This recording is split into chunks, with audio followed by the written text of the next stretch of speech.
I'm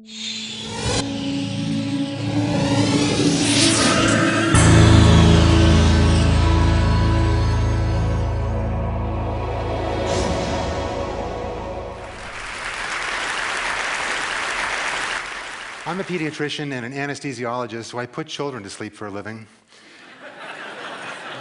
And I'm an academic, so I put audiences to sleep for free. But what I actually mostly do is I manage the pain management service at the Packard Children's Hospital up at Stanford in Palo Alto. And it's from the experience of about 20 or 25 years of doing that I want to bring to you the message this morning that pain is a disease. Now, most of the time you think of pain as a symptom of a disease, and that's true most of the time. It's the symptom of a tumor or an infection or an inflammation or an operation. But about 10% of the time, after the patient has recovered from one of those events, pain persists. It persists for months and oftentimes for years. And when that happens, it is its own disease. And before I tell you about how it is that we think that happens and what we can do about it, I want to show you how it feels for my patients. So imagine, if you will, that I'm stroking your arm with this feather, as I'm stroking my arm right now. Now I want you to imagine that I'm stroking it with this. Please keep your seat. A very different feeling. Now, what does it have to do with chronic pain? Imagine, if you will, these two ideas together. Imagine what your life would be like if I were to stroke it with this feather, but your brain was telling you that this is what you are feeling. And that is the experience of my patients with chronic pain. In fact, imagine something even worse. Imagine I were to stroke your child's arm with this feather, and their brain were telling them that they were feeling this hot torch.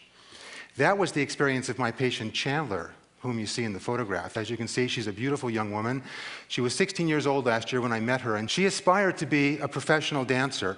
And during the course of one of her dance rehearsals, she fell on her outstretched arm and sprained her wrist. Now, you would probably imagine, as she did, that a wrist sprain is a trivial event in a person's life. Wrap it in an ace bandage, take some ibuprofen for a week or two, and that's the end of the story. But in Chandler's case, that was the beginning of the story. This is what her arm looked like when she came to my clinic about 3 months after her sprain. You can see that the arm is discolored, purplish in color. It was cadaverically cold to the touch.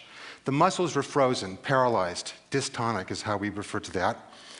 The pain had spread from her wrist to her hands, to her fingertips, from her wrist up to her elbow, almost all the way to her shoulder. But the worst part was not the spontaneous pain that was there 24 hours a day. The worst part was that she had allodynia, the medical term for the phenomenon that I just illustrated with the feather and with the torch. The lightest touch of her arm, the touch of a hand, the touch even of a sleeve of a garment as she put it on, caused excruciating, burning pain. How can the nervous system get this so wrong? How can the nervous system misinterpret an innocent sensation like the touch of a hand and turn it into the malevolent sensation of the touch of the flame? Well, you probably imagine that the nervous system in the body is hardwired like your house. In your house, wires run in the wall from the light switch to a junction box in the ceiling, and from the junction box to the light bulb. And when you turn the switch on, the light goes on, and when you turn the switch off, the light goes off. So people imagine the nervous system is just like that. If you hit your thumb with a hammer, these wires in your arm that, of course, we call nerves, transmit the information up to the junction box in the spinal cord, where new wires, new nerves, take the information up to the brain, where you become consciously aware that your thumb is now hurt. But the situation, of course, in the human body is far more complicated than that. Instead of it being the case that that junction box in the spinal cord is just simply where one nerve communicates with the next nerve, by releasing these little brown packets of chemical information called neurotransmitters in a linear one-on-one fashion, in fact what happens is that the neurotransmitters spill out in 3 dimensions, laterally, vertically, up and down in the spinal cord, and they start interacting with other adjacent cells.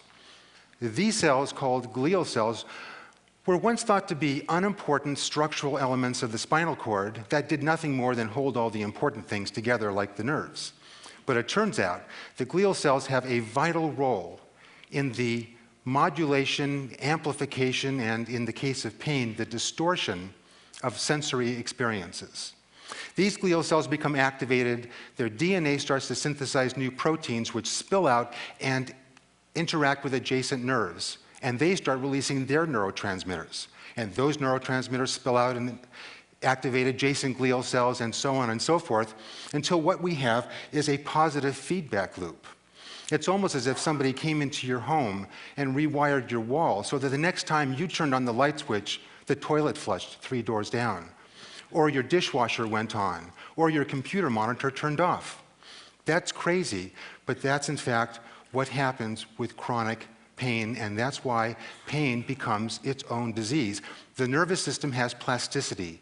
It changes and it morphs in response to stimuli.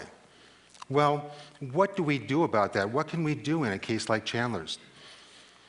We treat these patients in a rather crude fashion at this point in time. We treat them with symptom-modifying drugs, painkillers, which are frankly not very effective for this kind of pain. We take nerves that are noisy and active, that should be quiet, and we put them to sleep with local anesthetics.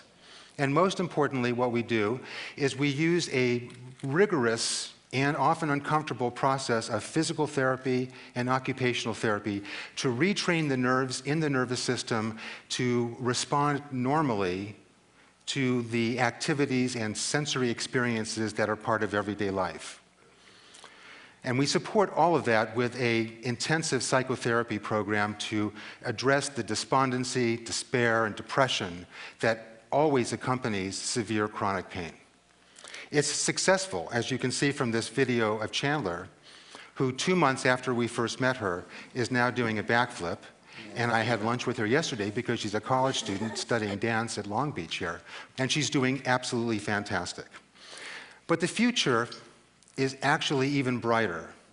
The future holds the promise that new drugs will be developed that are not symptom-modifying drugs that simply mask the problem, as we have now, but that will be disease-modifying drugs that will actually go right to the root of the problem and attack those glial cells or those pernicious proteins that the glial cells elaborate that spill over and cause this central nervous system wind-up or plasticity that so is capable of distorting and amplifying the sensory experience that we call pain. So that I have hope that in the future, the prophetic words of George Carlin will be realized, who said, "My philosophy, no pain, no pain." Thank you very much.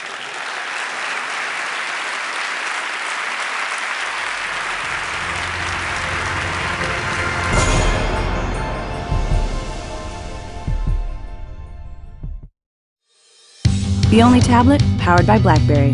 Keep everything running simultaneously with true multitasking, not just app switching. The world's first professional-grade tablet is here. The new BlackBerry Playbook.